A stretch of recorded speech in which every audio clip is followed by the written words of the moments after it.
Hi guys, अस्सलाम वालेकुम। कैसे हैं आप सब? आई होप सब बढ़िया होगा। आज आपका फिर से स्वागत करता हूं आपके अपने यूट्यूब चैनल मेडिकल मिर्जा पे। आज हम बात करेंगे सिप्रोफ्लॉक्सासिन के बारे में। सिप्रोफ्लॉक्सासिन जो है ब्रॉड स्पेक्ट्रम एंटीबायोटिक होती है। आज इसी के बारे में पूरी डिटेल में डिस्कस करेंगे, जिसकी वजह से वीडियो थोड़ी लॉन्ग हो सकती है, तो प्लीज वीडियो को पूरी वॉच करिएगा, स्किप नहीं करिएगा। तो चलिए वीडियो स्टार्ट करते हैं। सिप्रोफ्लॉक्सासिन जो है ब्रॉड स्पेक्ट्रम एंटीबायोटिक होती है, जो प्रोक्लोरोन क्लास ऑफ एंटी ड्रग से बिलोंग करता है। यह जो है gram positive and gram negative bacteria में दोनों में ही वर्क करता है। यह जो है बैक्टीरियल इन्फेक्शन में वर्क करता है, ना कि वायरल इन्फेक्शन में। वायरल इन्फेक्शन में इसका कोई रोल नहीं है। यह हमारी बॉडी में सभी प्रकार के बैक्टीरियल इन्फेक्शन में इसका वर्क होता है। ठीक है, अब हम इसकी स्ट्रेंथ की बात कर लें। ये जो है आपको मार्केट में 250 mg एंड 500 mg में देखने को मिल जाएगी। ठीक है, अब हम इसके ब्रांड के बारे में बात कर लें। आपके मार्केट में काफी ब्रांड देखने को मिल जाएंगे, लेकिन जो मुख्यतः मोस्ट पॉपुलर ब्रांड नेम है वह कुछ इस प्रकार है: सिप्जॉक्स 500,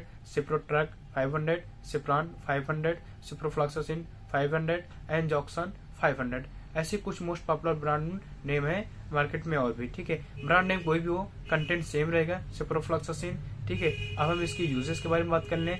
इसका यूज जो है कि जो यूज होता है वह टाइफाइड में यूज होता है। टाइफाइड में इसका बहुत अच्छा रिजल्ट देखा गया है, कई डॉक्टर इसको देना पसंद करते हैं। एंड जो इसका दूसरा यूज होता है वह हड्डियों के जोड़ों में जो बीच में इन्फेक्शन हो जाना, जिसकी वजह से सूजन आ जाना, ठीक है, वो उन इन्फेक्शन में इसका यूज किया जाता है। कान के इन्फेक्शन में इसका यूज होता है, कान में किसी भी प्रकार के बैक्टीरियल इन्फेक्शन में इसका उपयोग किया जाता है। एंड एसटीडी में इसका उपयोग किया जाता है। एसटीडी में सेक्सुअल ट्रांसमिटेड डिजीज में इसका उपयोग किया जाता है, जिस वजह से जंगांगों के बीच में दाने पड़ जाना या इचिंग होना, उनमें इसका उपयोग किया जाता है।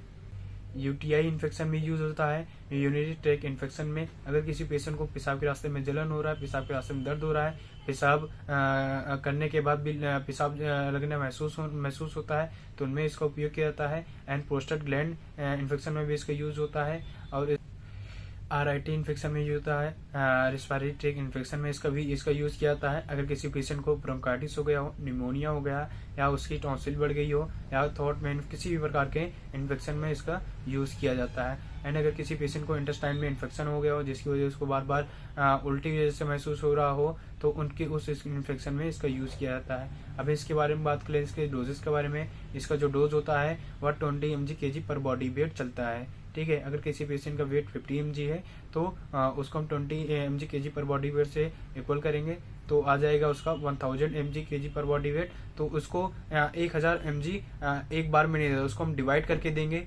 500 mg सुबह, 500 mg शाम को देना है, ना कि 1000 mg एक ही बार में देना। अगर किसी पेशेंट का वेट जो है 40 किलोग्राम है, तो उसमें जितना mg आएगा तो एक बार में नहीं देंगे, उसको हम डिवाइड करके ही देंगे। ठीक है, अब हम इसका जो है जो ड्यूरेशन ऑफ डे है वह 5 to 7 डेज है। एंड 14 डेज भी इसका डोज चल सकता है अकॉर्डिंग टू डिजीज के अनुसार। और इसको जो है एक गोली सुबह एक गोली शाम लिया जाता है। इसका जो ड्यूरेशन वो BD होता है। ठीक है, एंड अब इसकी जान लेते हैं वार्निंग। अगर कोई पेशेंट एंटासिड सिरप यूज कर रहा है तो इस दवा को न लें। अगर आप ले रहे हैं तो एंटासिड सिरप या तो 2 घंटे पहले पी लें, या तो दवा लेने के बाद 6 घंटे बाद पिए। ठीक है, नहीं तो इसकी जो सिप्रोफ्लॉक्सासिन की जो वायबिलिटी होती है वह कम हो जाएगी, मीन्स काम करने की क्षमता जो होती है वह कम हो जाएगी।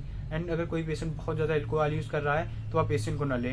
अगर कई पेशेंट सोचते हैं हम अल्कोहल के साथ दवा मेडिसिन ले लें, तो ऐसा ना करें, क्योंकि इसका आपको गंभीर साइड इफेक्ट देखने को मिल सकता है। कोई प्रेग्नेंट लेडी है वह भी इस दवा का न ले, पहले अपने गायनेकोलॉजिस्ट से संपर्क कर लें, उसके बाद ही इस दवा को यूज करें। अब हम बात कर लेते हैं इसके साइड इफेक्ट के बारे में। इसका जो मुख्य साइड इफेक्ट देखा गया है, वैसे तो इसका बहुत ज्यादा साइड इफेक्ट नहीं है, लेकिन अगर आप इसको ओवरडोज या गलत तरीके से ले रहे हैं तो कुछ आपको साइड इफेक्ट देखने को मिल सकता है, जैसे कि पेशेंट को नोजिया होना, वोमिटिंग होना, किसी पेशेंट को जी मतलाना, उल्टी होना, ड्राइनेस ऑफ माउथ, मुख सूज जाना, एंड गैस्ट्राइटिक पेट में सूजन हो जाना। ठीक है, मसल्स में पेन होना।